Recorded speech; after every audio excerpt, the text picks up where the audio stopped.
Bonjour à tous, j'espère que vous allez bien, j'espère que vous vous portez bien et bienvenue dans ce nouvel épisode de podcast. Donc là on est au 3e dimanche de l'Avent, donc une semaine avant Noël. Normalement il y a 4 dimanches de l'Avent avant le Noël. Cette année on a une semaine de l'Avent un peu courte. Donc on va démarrer tout de suite. Je vous parle un petit peu du programme de ce qu'on va voir aujourd'hui ensemble. Aujourd'hui, je voulais pas me pencher sur l'évangile du jour, donc l'évangile de ce dimanche, mais plutôt sur la deuxième lecture de ce dimanche, enfin la lettre aux Thessaloniciens, au chapitre 5, première lettre aux Thessaloniciens, chapitre 5, versets 16 à 20, que je trouve hyper intéressant, que je trouve très très très intéressant et qui parle de la joie, de l'espérance. Je trouve que c'est un très beau message sur lequel j'ai pas encore assez appuyé dans une période de l'Avent, et j'aimerais vous partager ce texte-là et vous partager ce que j'ai à vous dire sur l'espérance, voire en parler ensemble. Évidemment, l'espace réaction, l'espace commentaire est ouvert en dessous des épisodes, et encore une fois, je me fais vraiment un grand plaisir de lire ce que vous pouvez me partager, etc. Il y a même parfois où j'y réponds dans la suite, dans l'épisode suivant. Donc oui, j'aime beaucoup lire vos commentaires. Avant de démarrer, juste je me présente, je m'appelle Constant et mon objectif sur les réseaux sociaux, c'est de faire découvrir Jésus, vraiment faire découvrir le Christ. C'est mon objectif, je parle de Jésus sur Internet. Donc vous pouvez me retrouver sur TikTok, sur Instagram, sur YouTube, sur Spotify avec ce podcast, Apple et Google Podcast. Vous pouvez aussi me retrouver sur mon site constancesou.fr. Vous pouvez me retrouver en format papier avec mon livre « Comment méditer la Bible ». Tous les liens sont en bio. Et puis une dernière chose, ça c'est un peu mon projet coup de cœur. En gros, je vous propose une plateforme où je mets plein entre guillemets de formation chrétienne. Quand je dis formation, c'est plus des longs guides vidéo. J'hésite à dire formation parce qu'il y en a certaines qui font presque 4 heures et tout, où je parle de comment devenir chrétien par exemple, apprendre à prier, apprendre à ressentir la présence de Dieu, se reconnecter avec Dieu, tout un tas de sujets de ce style-là. Je pense faire aussi quelque chose sur comment sortir du péché. Et donc pareil, tout ça vous pouvez le retrouver dans le lien qui est dans ma bio, qui est dans la description tout simplement. Ma ligne éditoriale, qui je suis, vous retrouverez tout ça sur constancesou.fr. Voilà, j'aime bien me présenter, dire un peu tout ce que je fais, comme ça vous voyez un peu qui je suis et ce que je propose de manière globale. Les amis, ça fait déjà 3 minutes qu'on est ensemble. Je pense qu'on peut se permettre de démarrer. Une dernière chose, n'hésitez pas à laisser les petites étoiles sur le podcast. Ça fait toujours plaisir. Et encore merci énormément. Je sais pas si je vous l'ai dit, mais merci. Parce qu'on vient de passer les 1000 abonnés sur Spotify. Spotify qui est un peu la plateforme principale de ce podcast. Mais ouais, on vient de passer les 1000 abonnés. Ça veut dire beaucoup pour moi, parce que le podcast, c'est mon format préféré, où je peux prendre le temps de parler, je peux prendre le temps de dire ce que j'ai à dire, d'expliquer un concept, etc. Contrairement aux plateformes où je me suis fait connaître, TikTok, Instagram, qui sont du format court, et où parfois ça peut être très frustrant de ne pas avoir le temps de développer un propos. En tout cas, les amis, on est parti. On est parti. Je vous laisse aller prendre vos Bibles. On est dans la première lettre de Thessaloniciens, au chapitre 5. Donc, je pense que je vais commencer à lire. Lecture de la lettre de Saint Paul apôtre aux Thessaloniciens. Frères, soyez toujours dans la joie. Priez sans relâche. Rendez grâce en toutes circonstances. C'est la volonté de Dieu à votre égard dans le Christ Jésus. N'éteignez pas l'esprit. Ne méprisez pas les prophéties, mais discernez la valeur de toute chose. Ce qui est bien, gardez-le. Éloignez-vous de toute espèce de mal. Que le Dieu de la paix lui-même vous sanctifie tout entier. Que votre esprit, votre âme et votre corps soient tout entiers gardés sans reproche pour la venue de notre Seigneur Jésus-Christ. Il est fidèle, celui qui vous appelle. Tout cela, il le fera. Parole du Seigneur. C'est un texte vraiment intéressant, très directif. Donc personnellement, j'aime j'aime beaucoup. Et puis la première lettre de Thessaloniciens, pour ceux qui n'ont pas le contexte sur cette ville, qu'est-ce qui s'est passé? Thessaloniciens, la ville de Thessalonique, est une ville très opprimée par la population romaine.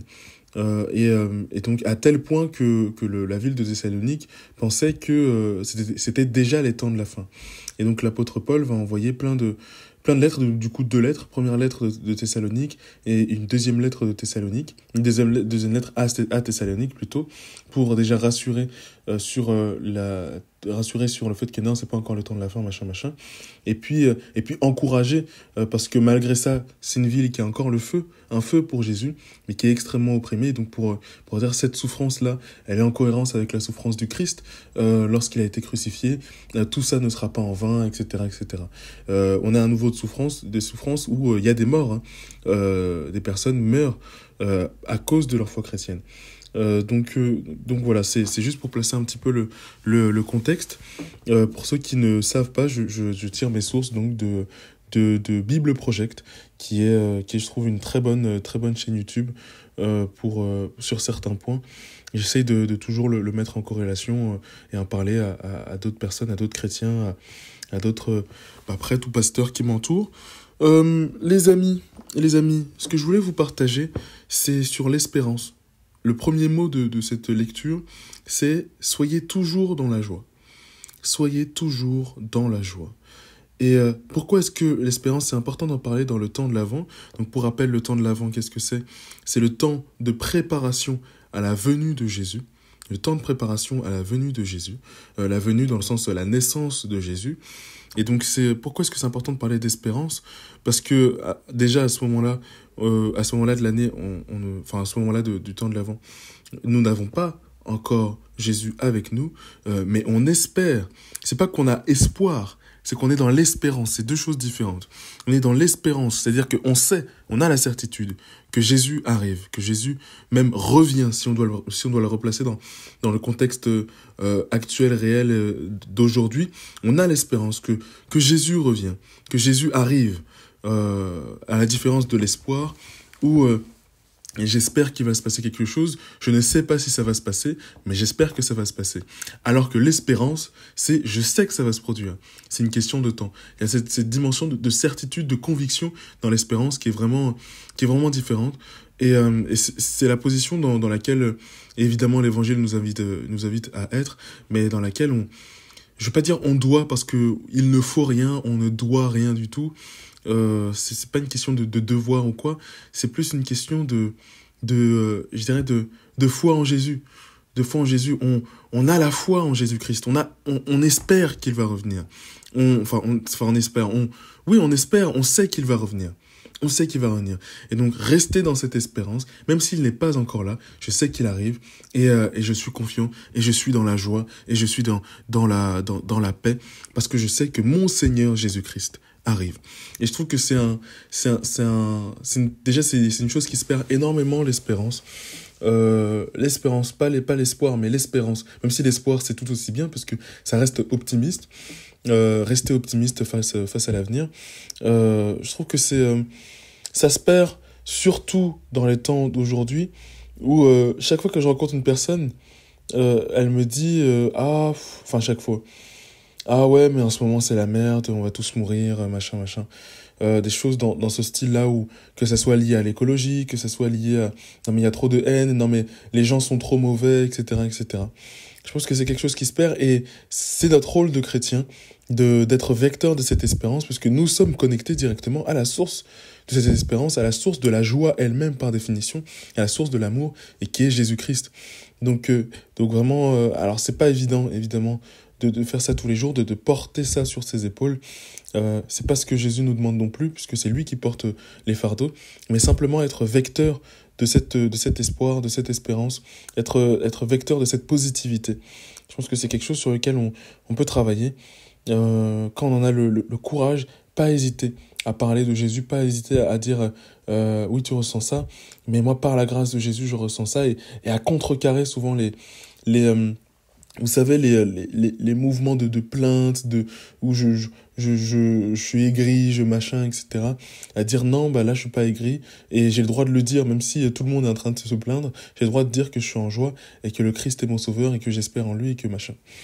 Donc voilà, c'est la première chose que je voulais vous partager. Et puis ouais, vous savez, il y a des fois où il y a des personnes, chaque personne que je rencontre, elle me dit, ah non mais l'être humain il est mauvais, l'être humain il est ci, l'être humain il est ça, il y a trop de haine, on n'y arrivera jamais, etc. Et quand je lui pose la question à elle, mais toi, est-ce que t'es optimiste? Est-ce que t'espères? Toi, est-ce que tu penses que t'es une mauvaise personne, etc., etc. À chaque fois, elle me dit non, moi je crois que c'est possible, j'espère, je suis en paix, enfin, pas forcément je suis en paix, mais plutôt j'essaye d'être une bonne personne, mais chaque personne me dit qu'elle essaye d'être une bonne personne. Et donc, il y a beaucoup de personnes qui se disent, je suis seul à essayer d'être une bonne personne, alors que c'est un effet de masse. Juste parce qu'on n'est pas connectés ensemble, parce qu'on ne sait pas que les autres aussi font des efforts pour être des bonnes personnes, alors on se dit je suis tout seul et c'est tout et on n'y arrivera jamais. Je ne sais pas si vous voyez ce que je veux dire, mais essayons de ne pas partir du principe que chaque être humain pense qu'à sa poire, mais à essayer de se dire, tiens, peut-être que mon voisin, peut-être que celui qui est à côté de moi actuellement dans les transports, peut-être que si, peut-être que ça, peut-être que cette personne-là, elle aussi, elle essaye de faire de son mieux, et ça se trouve, c'est un effet de masse, et on est tous en train d'essayer de faire de notre mieux, et au-delà de faire de son mieux, de faire le bien, de faire quelque chose d'éthique, de donner de sa personne, etc. Il y a beaucoup plus de personnes qu'on ne le croit qui travaillent à un futur positif, qui travaillent à quelque chose qui concerne je dirais le bien commun. Il y en a beaucoup. Et c'est parce que le mal a plus de résonance que le bien. Comme on dit, un arbre qui tombe fait plus de bruit qu'une forêt qui pousse, que toute une forêt entière qui pousse. En fait, c'est ça. Il faut pas se laisser berner par cet effet-là des choses, ou parce que le mal a énormément de résonance, alors c'est la fin du monde et on en oublie. Mais les millions de personnes qui essayent de faire le bien, qui se mettent au service, et pas seulement leur bien à eux, mais qui se mettent au service d'autrui. Et Dieu sait qu'il y en a, Dieu sait qu'il y en a, Dieu sait qu'il y en a énormément. Il faut se conforter dans ce sentiment-là, d'autant plus que c'est vrai. Et que c'est pas juste une conviction personnelle, c'est la réalité. Il y a un média que je suis, j'ai oublié son nom, je saurais pas retrouver son compte, mais c'est genre, c'est News Positive ou un truc comme ça. Et il y a plein de comptes qui se créent comme ça, News Positive. Il faut s'abonner à ces comptes-là. Il faut se désabonner de tous les comptes négatifs. Vous savez, il y a un autre compte que j'ai trouvé sur Instagram, et c'est le premier truc qu'on trouve quand on cherche, je sais pas, foi chrétienne ou quelque chose comme ça. Et c'est un compte Instagram qui recense tous les actes anti-chrétiens sur la planète. Franchement, je sais pas si c'est une bonne idée. Je sais pas si c'est une bonne idée parce que quelqu'un qui va s'abonner à ce compte-là, il va juste entretenir quelque chose de communautaire dans le sens négatif du terme, quelque chose où je suis le chrétien qui est persécuté et avoir de la haine pour ceux qui ne sont pas chrétiens. Il faut faire attention aux comptes comme ça qui entretiennent, même si c'est l'information, il faut que les gens soient informés. Un compte qui chaque jour poste, tiens, comment est-ce qu'un chrétien s'est fait déglinguer à cause de sa foi chrétienne?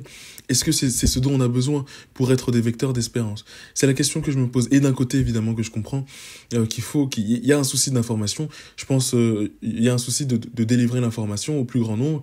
Typiquement, ce qui se passe en Arménie, c'est pas du tout à taire. C'est pas du tout une situation qu'il faut taire, qu'il faut mettre en sourdine. Mais d'un autre côté, tout un compte Instagram qui est spécialisé dans ok, chaque moindre acte chrétien, anti-chrétien, je vais le recenser. Je sais pas si c'est une bonne chose. Il faut aller chercher du contenu. Enfin, est-ce que c'est le rôle de notre téléphone de nous apporter cette information? Je pense que notre téléphone, encore une fois, c'est un outil et il faut s'en servir pour être déjà une source d'espérance, déjà dans son cercle, dans son quotidien, dans son entourage, dans mon cercle proche où j'ai un impact, où je peux avoir un impact et un rayonnement. Et vraiment se connecter à des choses qui me donnent de la force, qui me donnent le courage d'être chrétien chaque jour, qui me donnent le courage d'espérer chaque jour, de rester positif, etc. Pour rappel, petite parenthèse, encore une fois, le rester positif, l'espérance, c'est pas quelque chose que je fais sur mes propres forces. C'est vraiment le Christ qui me donne cette joie. C'est le Christ qui me donne cette espérance, qui me donne cette paix. Et donc chaque fois que vous avez l'impression de porter le monde sur vos épaules, n'oubliez pas que celui qui doit porter, dont c'est le rôle, qui porte vraiment le monde sur ses épaules, c'est Jésus. C'est Jésus. Et donc, puisez votre force en lui. Puisez votre force en Jésus. Par la prière, par la lecture de la parole, par la pratique de la foi chrétienne, par le lâcher-prise, par toutes ces choses-là, par le rapport à l'autre, etc., etc. Voilà ce que je voulais vous partager. Vraiment, soyez des vecteurs d'espérance. Vous avez le droit d'être en joie. Vous avez le droit, je veux pas dire, c'est pas un devoir. Parce qu'encore une fois, c'est pas censé être un devoir dans le sens où c'est une injonction à être heureux. C'est pas du tout ce que je veux dire. C'est vraiment, si vous avez envie de sourire, alors que tout le monde est en train de se crier dessus, souriez. Souriez. Si vous avez envie d'être en joie, vous avez le droit d'être en joie. Ne vous prenez pas la tête. Ne vous prenez pas trop au sérieux. Vraiment, n'hésitez pas à faire transparaître votre joie, parce que juste si vous rayonnez, peut-être que vous ferez rayonner une autre personne, puis une autre, puis une autre, puis une autre, et par capillarité, transmettre tout un sentiment de joie à toute une foule, ou à tout un groupe, ou juste aux 3 personnes qui sont avec toi, ou bien juste, même si vous créez du contenu sur les réseaux sociaux, à le transmettre à une autre personne et à diffuser cet effet de paix, de joie, l'espace d'un instant à des milliers de personnes. Donc vraiment, n'hésitez pas. Surtout que on est en joie aussi parce que Jésus revient bientôt. Jésus revient très bientôt, avec la naissance de Jésus, donc avec Noël, et aussi avec ce qu'on appelle le retour de Jésus, le retour de Jésus-Christ. Et donc Jésus parle. Alors après, Jésus revient bientôt. La parole nous le dit. Voilà, les signes de la fin. On constate tous des signes de la fin. Pandémie, guerre, machin. On constate tous ça. Mais ça doit être quelque chose de positif pour nous. Il faut pas je sais que ça génère beaucoup de stress chez beaucoup de personnes, et notamment à cause de beaucoup de créateurs de contenu qui jouent aussi de ça. Et je pense qu'il faut vraiment faire attention, déjà nous en tant que créateurs de contenu, à pas influer la peur, à pas convertir par la peur. Je pense que c'est la pire chose à faire, mais à être nous aussi des vecteurs de joie. Et puis ceux en tant que chrétiens qui consomment ce contenu, à prendre du recul. Quand vous voyez une vidéo, si tu regardes pas ça, tu vas aller en enfer. Je suis désolé, mais le gars il est dans l'erreur. Parce qu'il t'attrape par les sentiments, et c'est pas la bonne manière de transmettre un message. Quelqu'un qui a pas assez de recul, ça peut le faire plonger dans une baisse de foi, dans un stress, dans une anxiété vis-à-vis de sa foi, et corréler la foi chrétienne avec une forme de pression, d'une injonction à être parfait, injonction à être heureux, à être saint, alors que c'est pas comme ça que les choses fonctionnent. La sainteté, c'est quelque chose qui se travaille sur le long terme, dans la paix, dans la joie, et surtout dans un rapport sain au Christ, un rapport sain à la foi chrétienne. Donc voilà pourquoi est-ce que je raconte tout ça. Oui, le retour de Jésus, de manière générale. Donc juste voilà, j'en profite de faire un petit disclaimer. Prenez du recul. Prenez du recul sur ce que vous consommez sur les réseaux sociaux. Prenez du recul.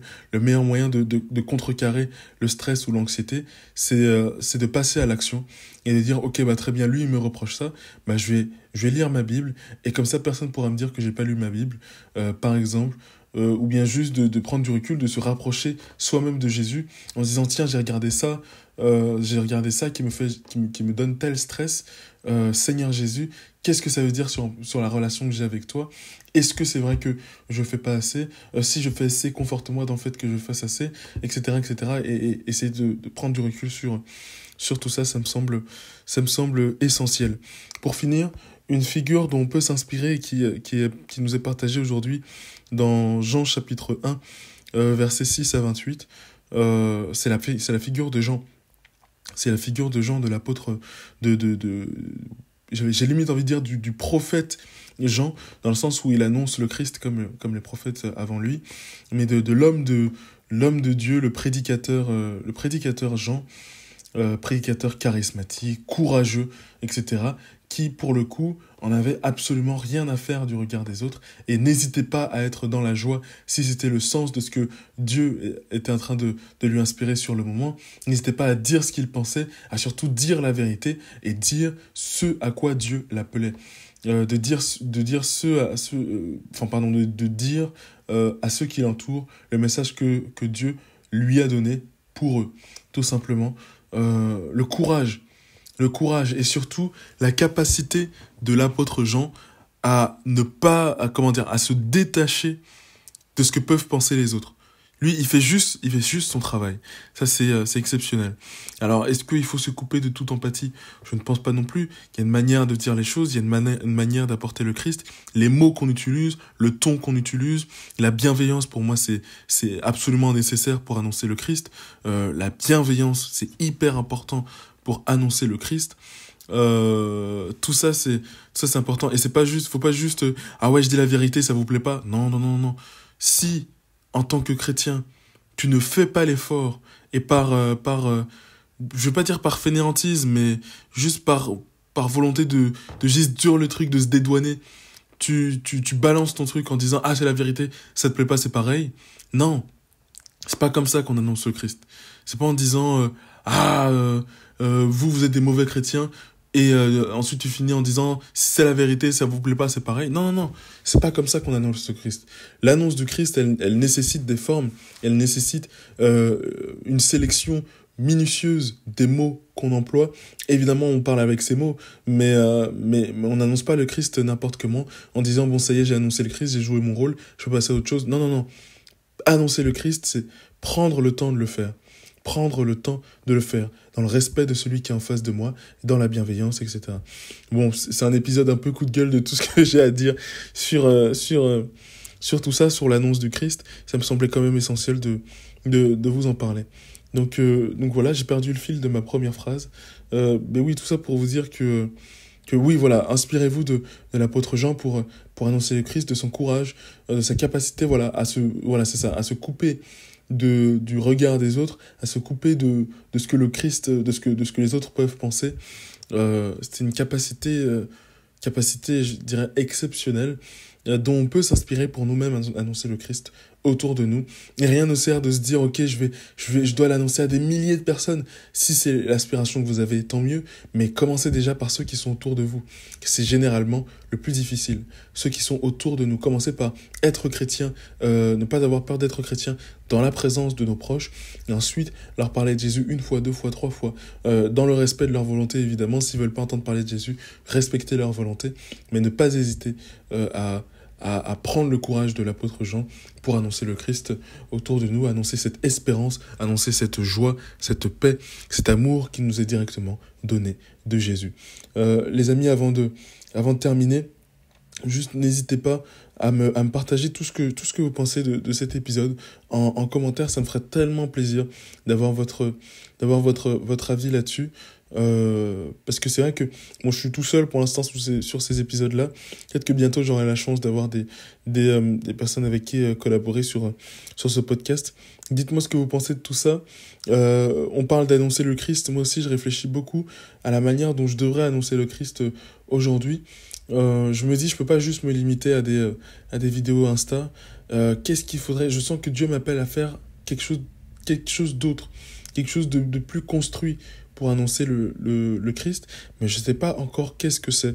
Et donc, n'hésitez pas à me lancer des idées, à me proposer des choses. Ça me ferait toujours plaisir de connaître tout ça. En tout cas, prochain épisode, ce sera du coup sur Noël. Je ferai sûrement un épisode entre-temps sur comment lutter contre le péché, ou peut-être que je le ferai plus après Noël, je sais pas. En tout cas, il y a un épisode qui se prépare sur comment lutter contre la tentation, lutter contre le péché, etc. Pour vous teaser un petit peu aussi, je suis en train d'écrire mon prochain livre sur la prière. Je crois que c'est 24 prières contre l'anxiété. Et donc, je traite de plein de sujets. Il y aura sûrement plusieurs volumes. Là, c'est le volume 1. Il y aura sûrement d'autres volumes parce qu'il y a plein de prières à faire sur ce sujet-là. Voilà. Globalement, ce que je voulais vous partager. Une dernière chose, n'oubliez jamais d'être plus proche n'oubliez jamais que voilà, je me suis embrouillé. Je sais plus ce que c'est ma phrase de fin. J'allais vous dire soyez bénis. Et voilà, n'oubliez jamais que vous êtes beaucoup plus proche de Dieu que vous ne le pensez. Et je le pense vraiment. Soyez bénis. Très bonne journée.